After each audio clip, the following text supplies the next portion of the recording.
What's going on? Happy Friday. Hope everyone is doing well and is fine. Friday, we are looking at the, I don't want to say the downfall of SMCI, but you knew it was coming at some point, but we're looking at a pretty incredible looking chart right here. It's down 19% on the day. I think it was down 20% a second ago. Yeah, I think it's getting nailed, and the S&P is down, actually. It was pushing up, and it did look like it was kind of strong, and now it's looking like it's kind of weak as we speak. We'll dive into it, we'll look at a bunch of charts, and we'll kind of go from there. But I hope everyone is doing well on this Friday. It is the last day until Tuesday. The market's technically open because the market is closed on Monday. So let's dive into the S&P, and let's go. So SPY's chart kind of wonky today. Like, you know, better action than some days where we had like pretty, minimal price action. Make sure that, yeah, I think it's good. But yeah, like kind of weird, right? Some big, dips and pops and drops, and it's a big load of I don't even know. We technically made not a new all-time high. No, we did not. We got close. Got about $1 off, a little bit less than $1 off from a new all-time high on the S&P. That was even in pre-market too. We were just shy of the highs that we had back from Monday. But today's Friday, and we had the PPI come out this morning, which now this is already updated. If I jump on over to it, you will look over at PPI and you're going to say, whoa, these numbers came in a little bit hot. The middle number is, I believe, the median forecast. So yeah, the PPI came in a little hot. Core PPI came in a little hot. Everything came in a little bit hot. So with that said, market kind of reacted in a negative way, as we kind of saw on Tuesday with the whole CPI reaction. The question is how big of a deal is it, and then does it actually sustain itself? Now, you would think based off the numbers, it's like, oh shit, this is not going to be good. But the problem is this, that we are so much, we're like $10 up on SPY above the lows we set on Tuesday. So like for me, maybe you can say, hey, double top high, yeah, maybe a little bit of a lower high here, but I don't see any, really big concerns, but because it just is. It is what it is. I look at this and I don't say like, oh my God, we're going down until we put some lower highs in, which maybe we're doing that right now, and then take out the Tuesday lows. So we gotta go down towards 490 and probably break below 490 on SPY for me to be like, oh yeah, we're in a downtrend, and maybe that's late. You're late. I don't give a shit if I'm late. I'm not gonna short anything until that's the case.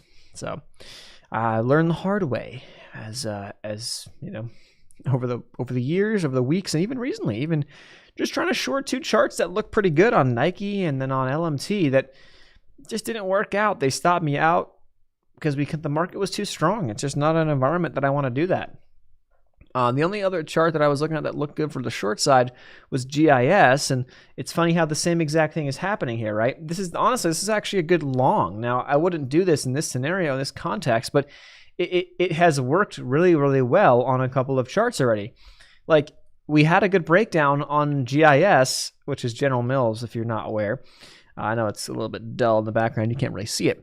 But it then snaps back 2 days later off the breakdown that we had on Wednesday. So it's like,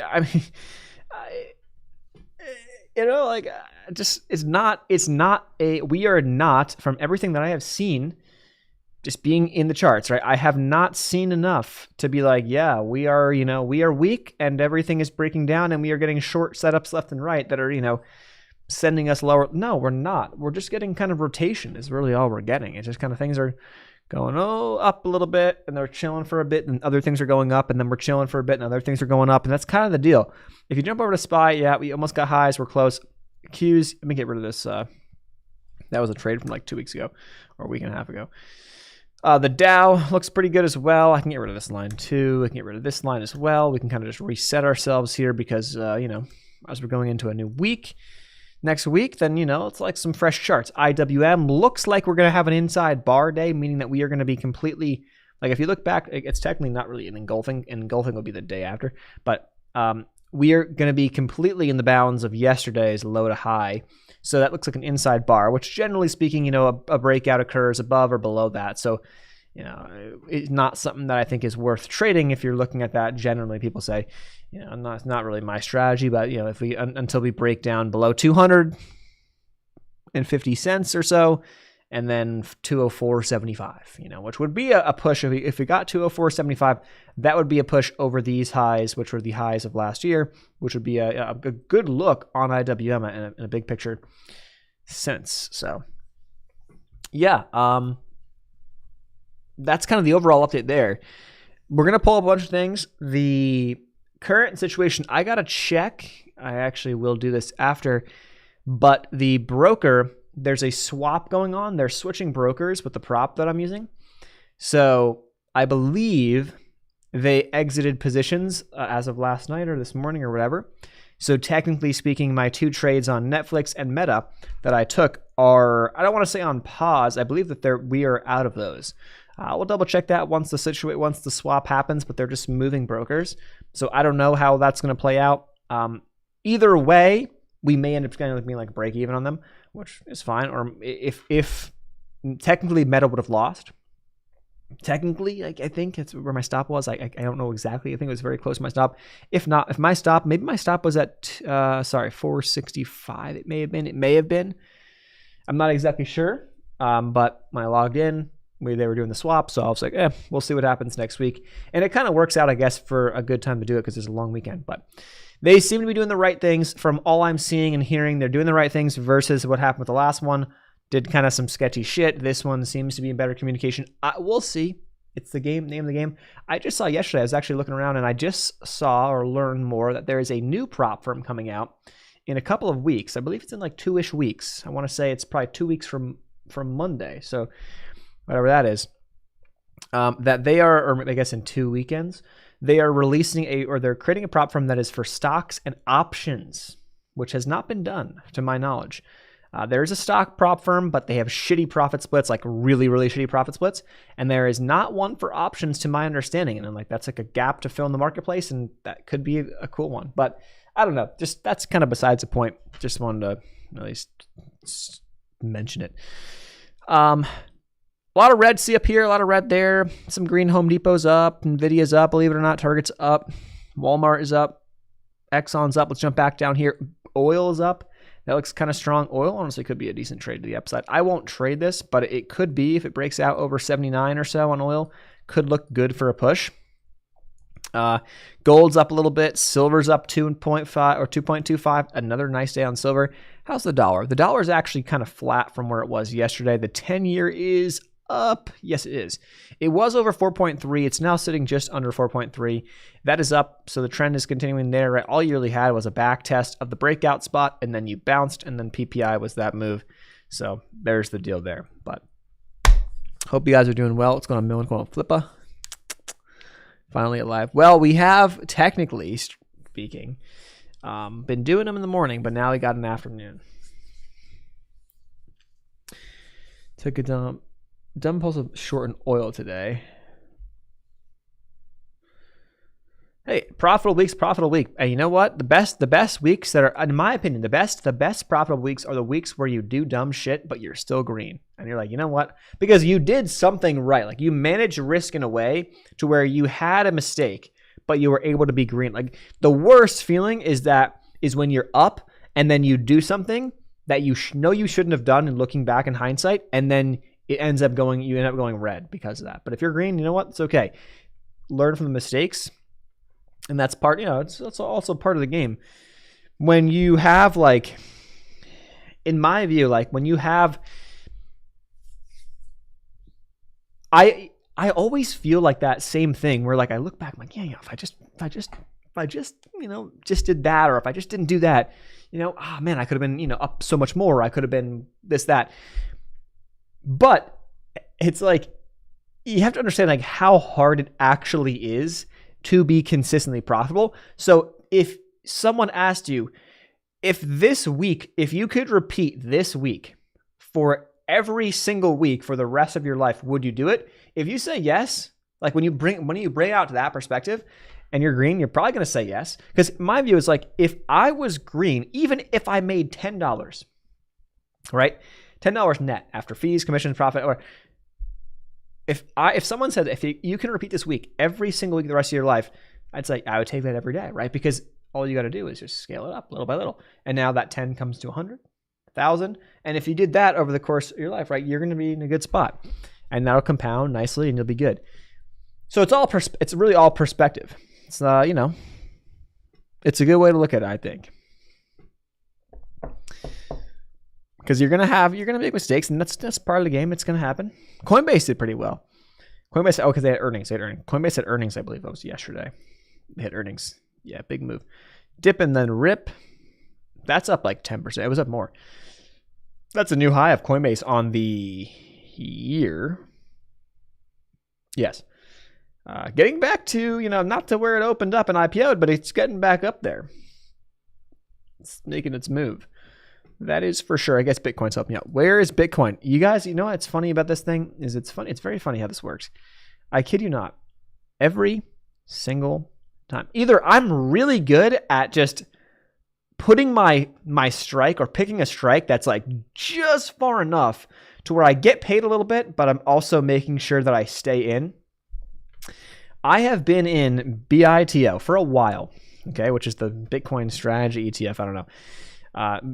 And I sold a 25 covered call. I believe I sold that either early this week or last week when Bitcoin was going up. And I sold it. Let me see if I can pull it up. I sold it for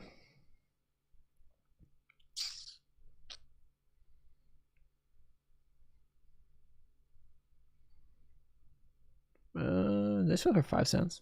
Oh, I sold it for 5 cents. All right, whatever. I sold a 25 on February 8th, which is that's back here. That's this day. So I could have got paid a lot more. And I sold a 25 and it got over 25 briefly yesterday. But we are gonna continue to hold it because the strike didn't continue out. Now what I can do is I'm probably gonna look out and roll this thing. I'm not going to roll it. I'm going to let it expire worthless. But I'm going to look out, and I'm going to probably go out next week. And I'm going to be a little more aggressive here, though, with where I sell my next covered call. So probably somewhere in the ballpark. Let's just pull it up. Probably somewhere in the ballpark of, what's next week? The 23rd. Got to March, but I don't know. I'm going to go week by week. I'm probably going to go in the ballpark of like 26, 27. We'll see where we are. 2650s could be even good. We'll see where we are. We open up next week. If Bitcoin has a big weekend, then maybe I'll be looking at the 28s, for all I know. But right now, the 27 strike will pay me about $15. The 2650s would pay me about $22. The 26s would pay me about $30. I could even do that, That's, an extra $100 of gain for the 26 because the stock would have to go move $1, which would mean I'd make another $100 on 100 shares. And then I get paid $30 on top of that. And if it doesn't get there, I get paid $30 and we move on to the next week. Either way, whether Bitcoin goes to all-time highs, whether it doesn't work, it doesn't really matter. Into this extension, I want to be getting out of that, and just cleaning up the portfolio, and that's really it. These are great. Like, it's great because you're reaping the rewards of what you did on the dips. But I was just talking to my dad, who is, we were talking about investments and stuff, and he was saying NVIDIA, because he started to sell NVIDIA recently, this week actually, because they've got earnings next week. So he has a decent amount of it that he started to trim off. And I'm like, I was like, this is the time. Like, this is the time. This time sucks. Like, it is good because you're reaping the rewards, but this is actually a very boring time. When you like, if from an investing perspective, if you are someone who is buying dips, like, you're not exciting. This is not exciting right now. It shouldn't be. And this is how I view it. The exciting times, the times where it's like, oh shit, let's go, is when we are getting absolutely destroyed and shit's going down. And it's been doing that for a while. That's when it's exciting. Like, that's when it's like, oh man, like, we got to deploy some cash. Like, we got to start making strategic moves so that when eventually we do bounce back, we are there to capitalize, and we've already been there. The money's made, like people say, like, oh, the money's made in the recession. Yeah. And technically, I guess if you go back to 2022, we were like 100% a recession chance, whatever the stats were. You go back then and people were like, oh, technically, we've had 2 quarters in a row of negative GDP, so we are technically in a recession, but it's not a job recession, but it's technically a recession, but it's not a recession. And then we haven't looked back. Now we're like soft landing. Everything's fine. We're going to be totally good. Like, that's how the market, the narratives have changed. And picture that, like, everything's fine. We're totally good. We how much better can it get? I don't know. Maybe we're headed back this way. Either way, like, this is not the time to be like exciting about like, oh, let's start getting all in. Like, No, it's not the time to do that.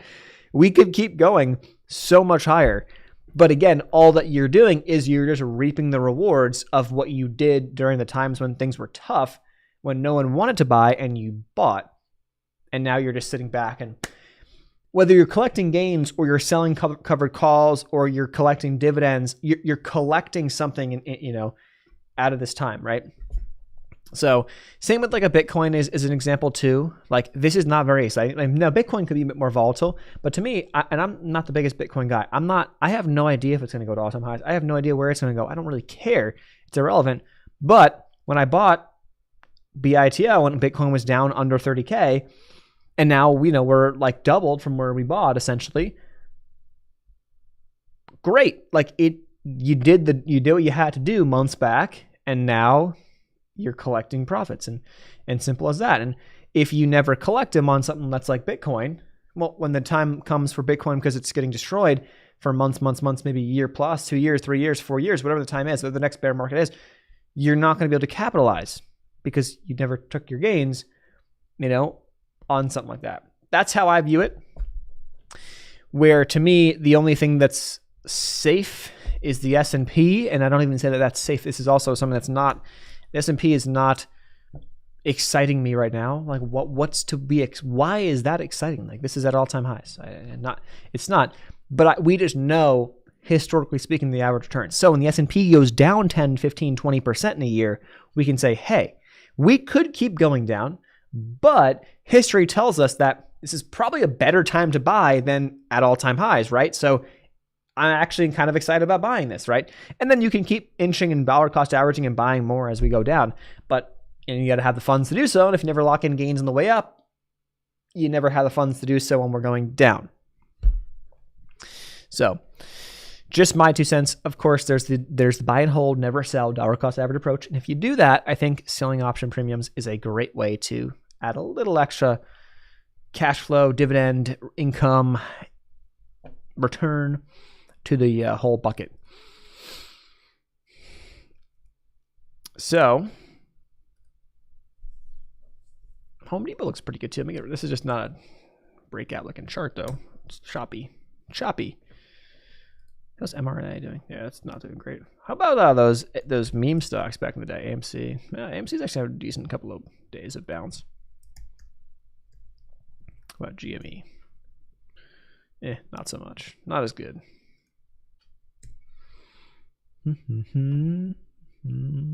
I just started listening to some Porter Robinson again because I listened to his stuff back in must have been college, which I don't know exactly when in college, but it's probably looking at 4 to 5 years ago ish when I was listening to it, and just was hitting today for whatever reason. Holy shit, Adobe's getting rocked. That's kind of. I'm gonna get rid of this alert because that ain't happening anytime soon. On that breakout on that guy, so that's a no-go. What's going on, John? Definitely agree to get. Yeah, no, and that's the thing. It's a shift in the way that I think now, but it's because of the absolute carnage that I've done, just blowing up a portfolio, blowing up accounts, just doing things and not. I'd much rather a slow and steady approach at 25 than yes, I could be risky. I'll be risky in other things. I don't need to be risky with stuff that I can pretty much not guarantee. You can't guarantee anything, but I have a pretty good feel for knowing how the overall market S&P works, knowing how option selling works, and knowing how fear and greed works, right? Right now, we're not, I guess we can check on the sentiment, right? Because I haven't checked on that.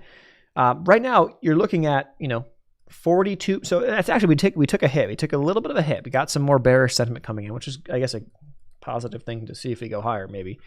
But right now, we are very bullish. We're bullish as hell. This is not the time to be excited about buying anything. This is the time to be hey, I have bought, and now my shit's going up. And if I plan to take profits when I originally bought, maybe I'm thinking about doing that, or I'm riding the wave and I'm selling premiums and I'm looking to sell out the money covered calls, and they're just going, they're juicy right now because we're going up, and so calls are being bought. And if we don't go up super, super fast, which we kind of haven't been really, we're kind of, chugging along little by little, and you're selling far enough out the money, it's just cash flowing you. Like, it's just cash flowing every single week, which is kind of cool.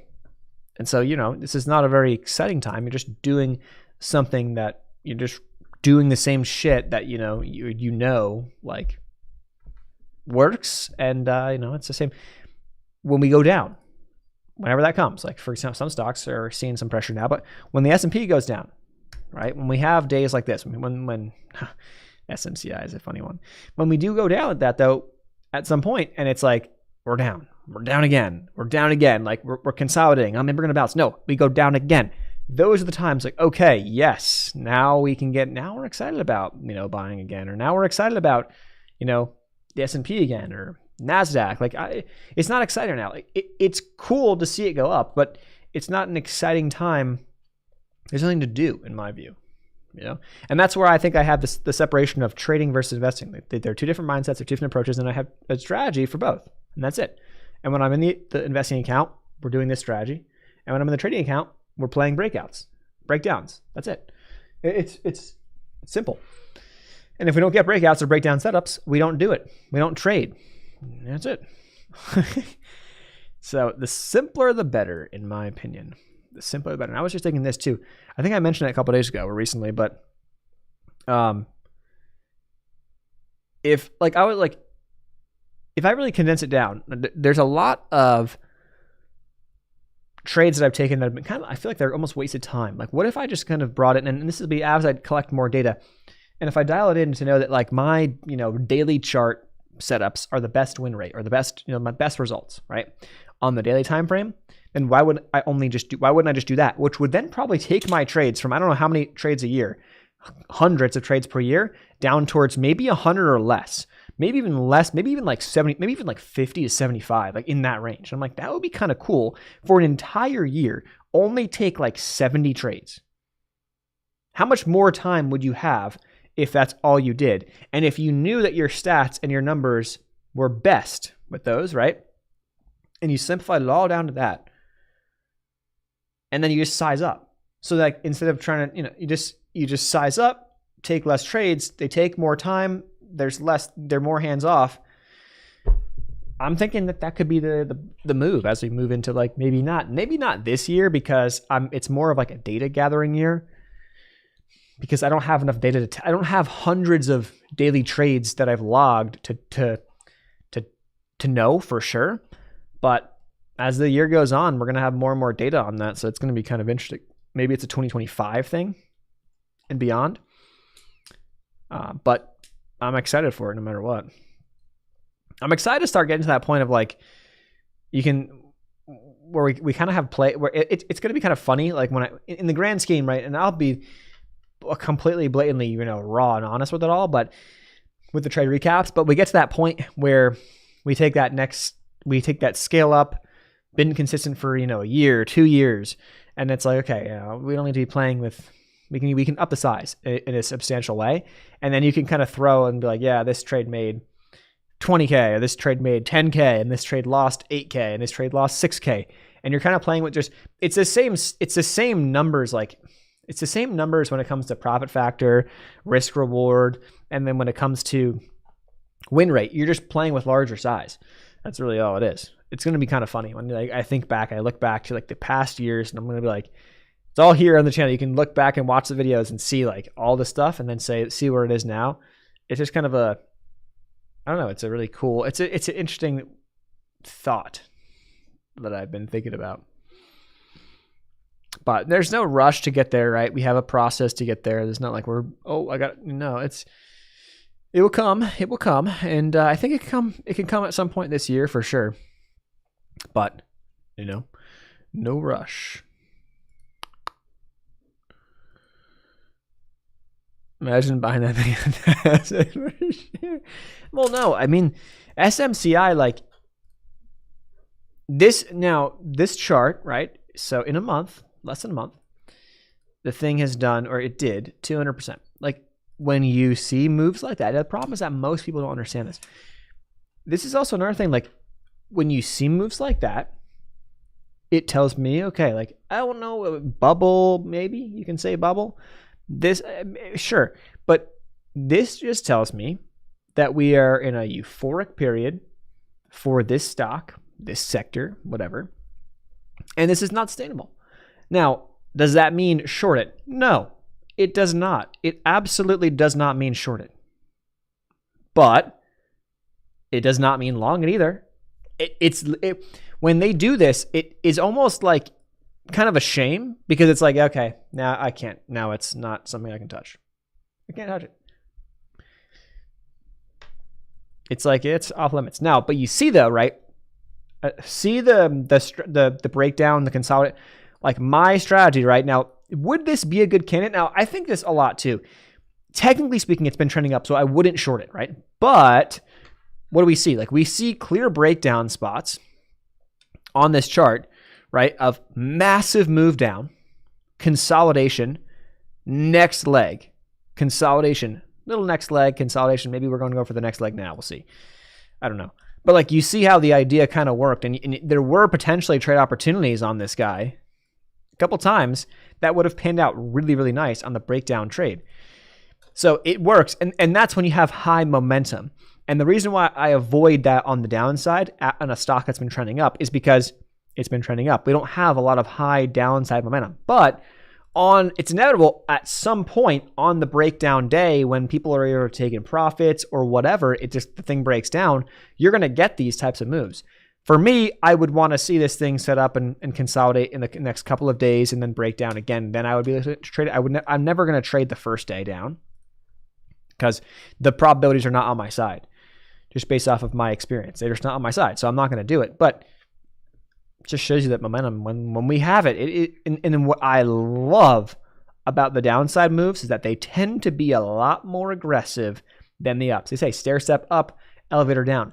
Is it fun? Like how many times have I been caught, in the stair step up and having a trade break out to the upside and then come back, stop me out, and then kind of resume? It's happened a lot. That happens a lot. When we go on the downside, it happens a lot less. We get breakdowns and the thing either goes or it stops me out and doesn't. When it stops me out, maybe it reverses back up and that's it. It's kind of boom. Like we get one or the other. It's not this kind of shitty, chopping higher and inching higher. And that's maybe because we're not in a high momentum state to the upside, possibly.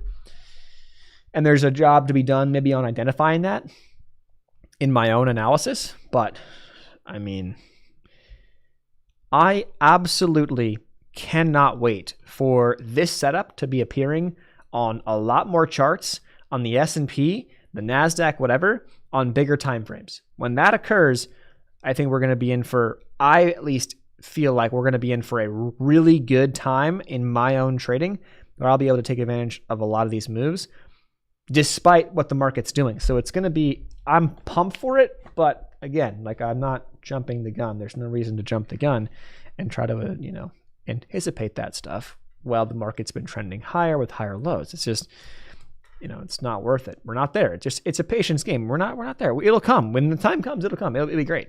But we're just not there. Like some people like the upside is cool because I think from an option perspective, there really is more. When we're going up and you catch, the NVIDIA or the SMCI or whatever, when you catch those on the breakout, the upside is substantially larger on the option front because of the potential for a 5x, a 10x, a 100, a 15x, like on some of these premiums and these things. But on the way down, it's not as juicy. So a lot of option traders don't love the way down. I think you can still make money. You can certainly still make money. But I feel like a lot of option people like the upside more because of the kind of the uncapped potential on the super strong breakout plays. So you have potentially larger winners on the upside, whereas the downside, maybe not as much. Maybe that's just me, saying that. But I think from a breakdown perspective, just shares, I really like the downside because those moves tend to be large and they tend to be quick. And then it's hit it, quit it, peace, we're out. Like that's it. Versus some of the upside is like getting there, chopping it up, like SPY here, like slowly grinding. Oh yeah, perfect example. Perfect example was DIA, the Dow. Perfect example, right? Broke out of this consolidation and then like, yeah, we're kind of trying to push, but we're not really getting a lot of momentum, but we're doing it. We're kind of just grinding higher, but like, it's like, oh my God. On the downside, now this could happen on the downside too, right? But it always feels like we get a breakdown. Let's say the Dow goes like this, right? If we break this, like we're going to have a day or two in there that this thing gets nailed. And it's like, boom, nail it, get out. Like nail it, we got the move, we're done, get out. That's it. Let it do it, whatever it wants to do next. That's kind of how I see it.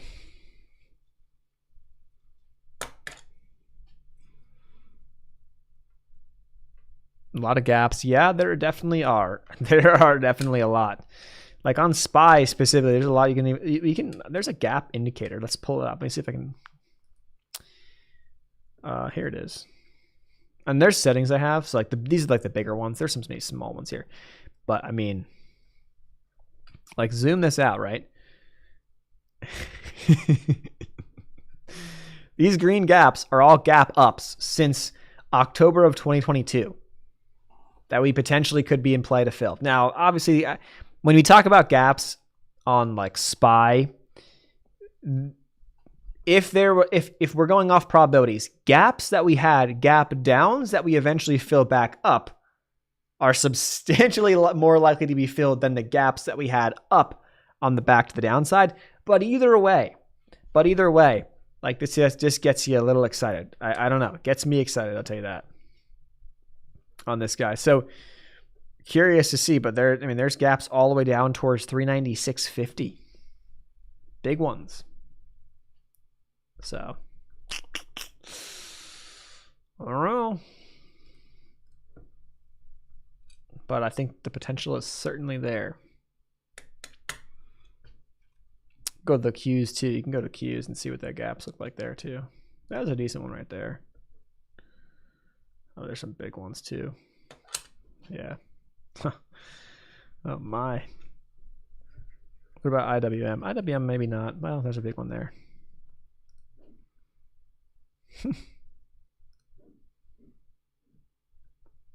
That's technically not counting this guy right here. Maybe it'll take a day or two to count that.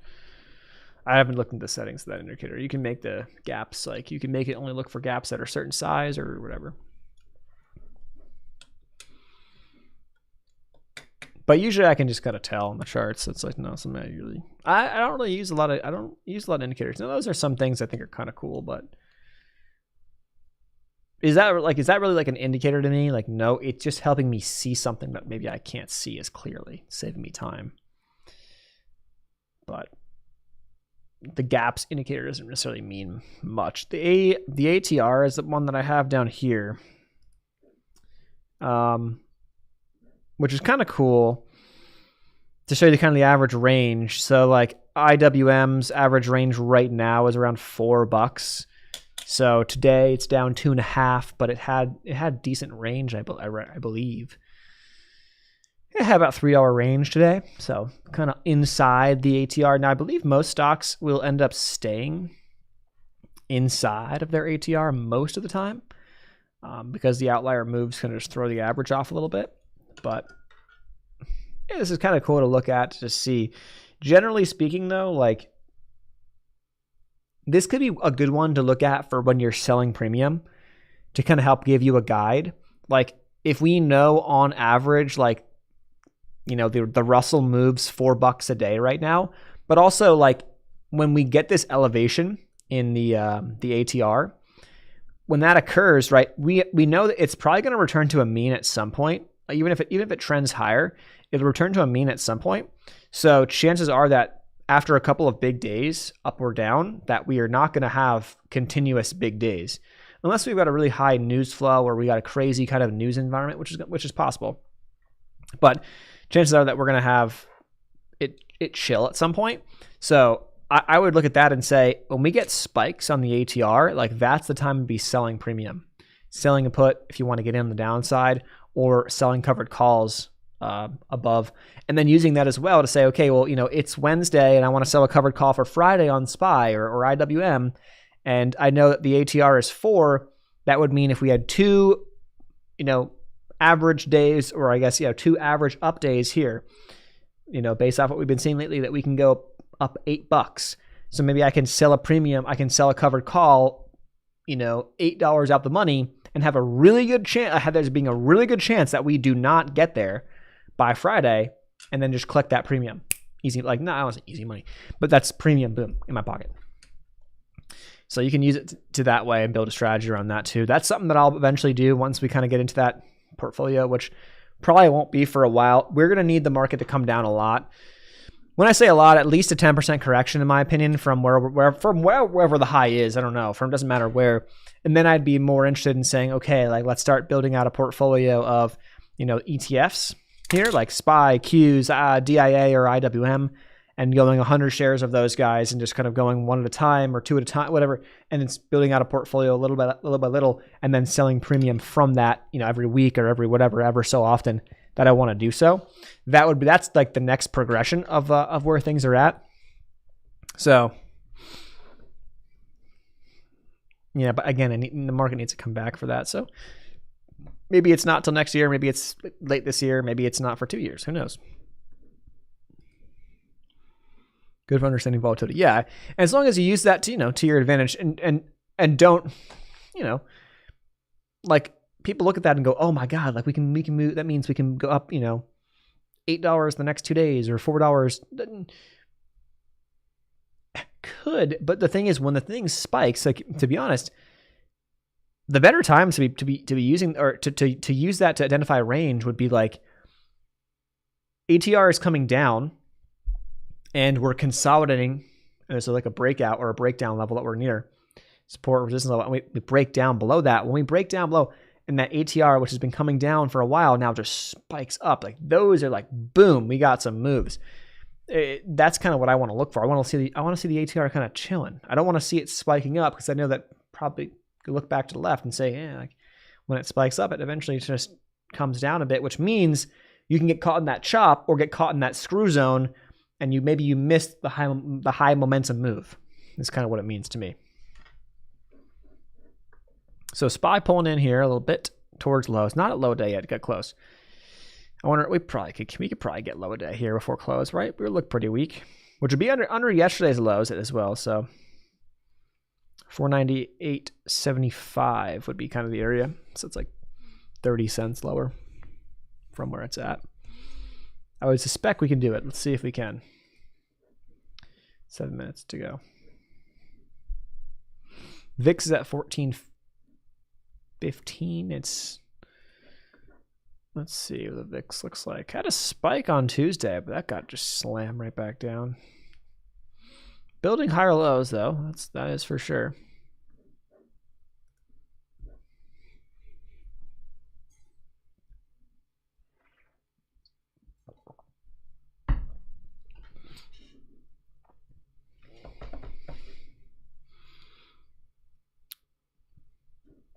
Looks like, I think that for BIDA we're going to be...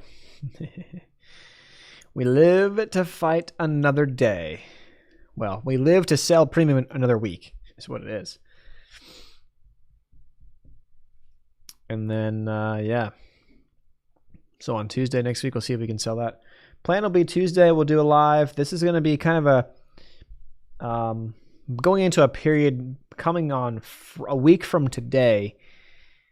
I don't know how many, there will probably be very minimal streams for a 2-week span, because I'll be traveling a lot for that. I'm going to Arizona and I'm going to Montana. So once we get back in mid-March, early to mid-March, when I'm back from that, we will be back in action like normal. But there will be a period of time where we probably won't be home. I think I come home Thursday night. So I leave on Friday. The next Thursday night I come home. So there'll probably be a stream on Friday. So not next Friday, the Friday after that. And we're going way out there. And then I think the week after that, I'm away the whole week. So there may be a stream on Friday. There may be some trade recaps I throw in here and there, but I don't know how much I will be doing. So that probably puts me in a position to, I'll do a month recap, I guess, when I come back on that Friday the 29th, because it is a leap year. So the 29th is in play. Friday the 29th is in play. I'm flying on that day, I think, or I come back the day before that. But yeah, so maybe honestly, if I jump over here, I don't know if it's gonna load. I gotta log in. I may be done. I may be pretty much done with trading for the month, unless something kind of interesting happens next week. We'll see, but I don't know how much I'm gonna be getting done.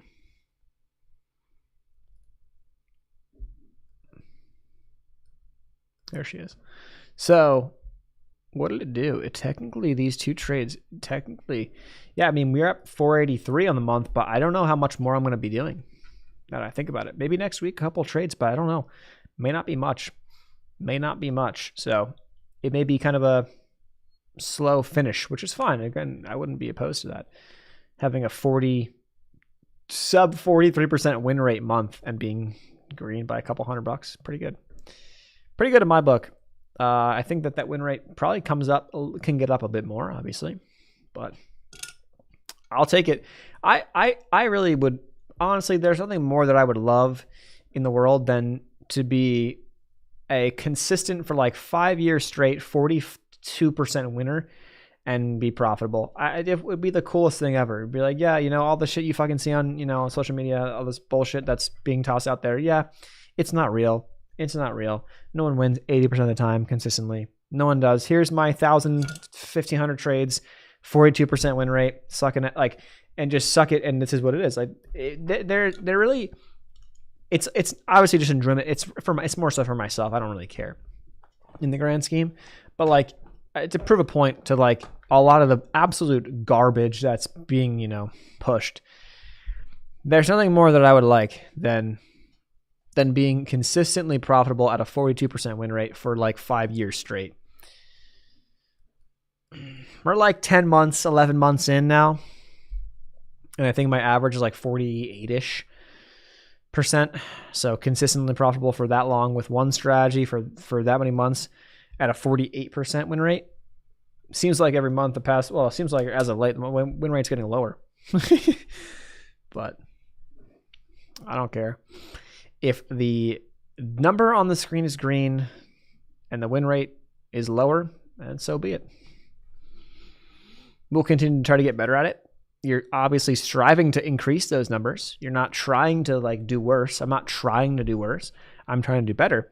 But if that's where the chips fall. That's where the chips fall.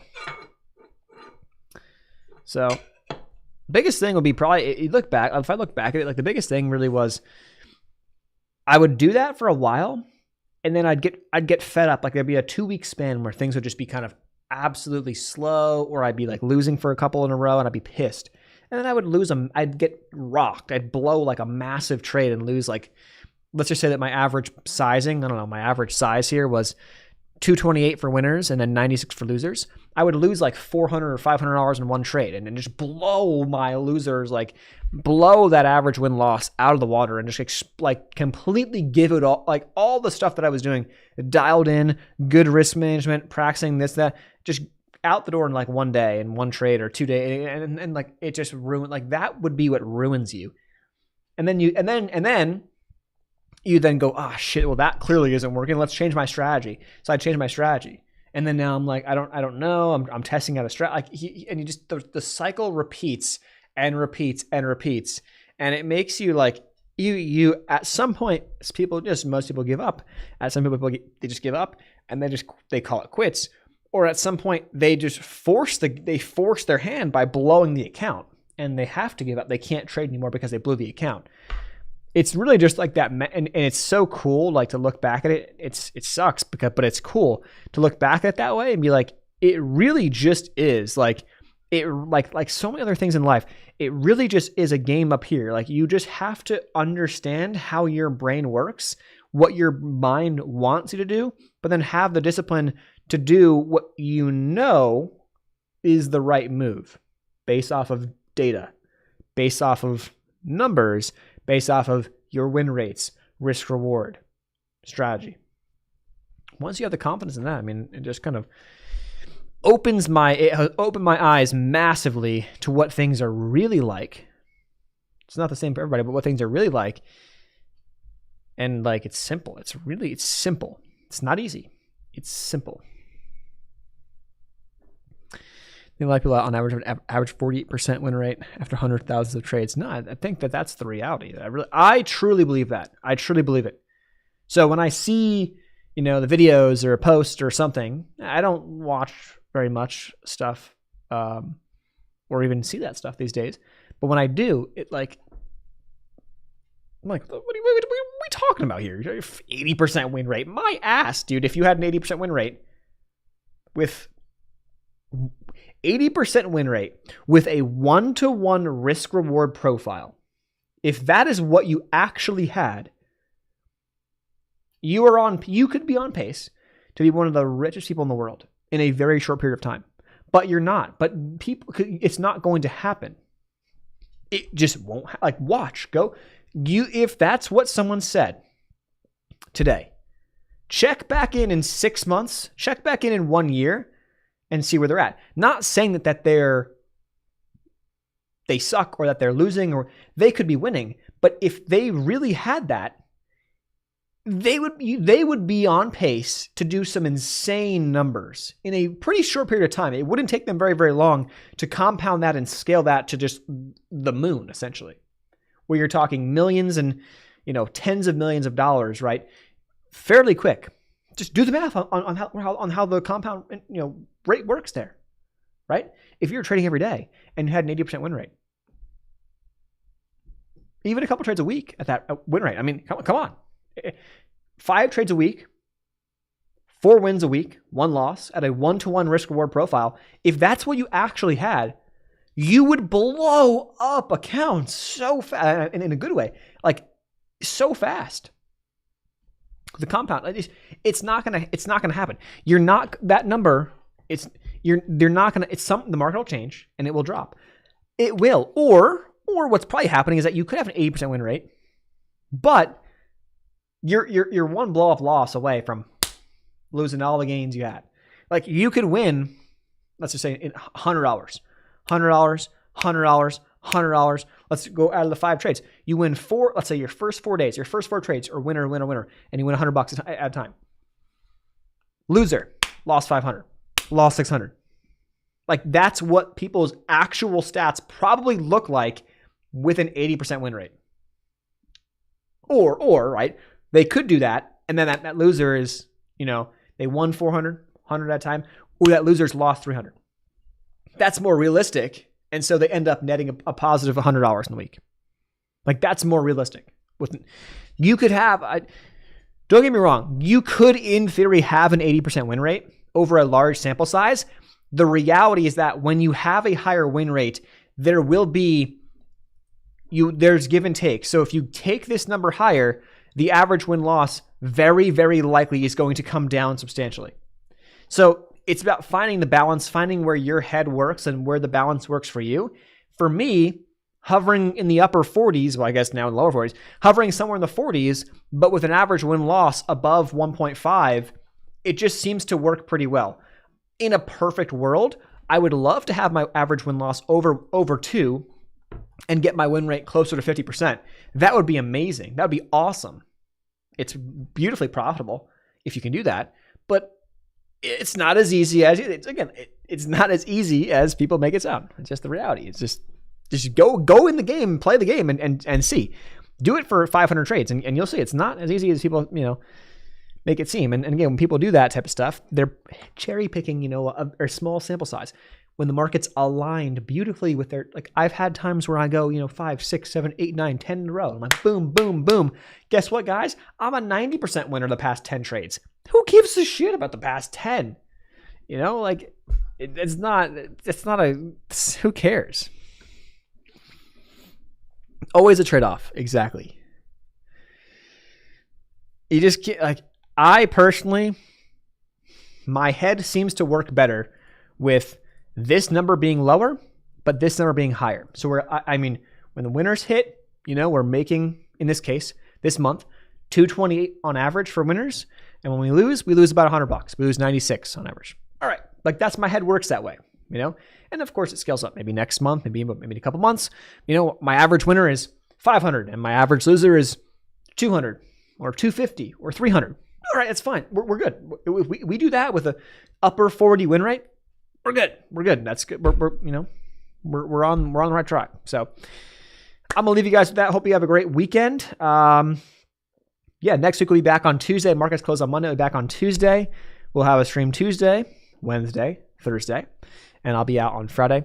That's the plan. Hope you guys have a great long weekend. Enjoy it. Get outside. Do something fun. And I'll see you next week. Peace.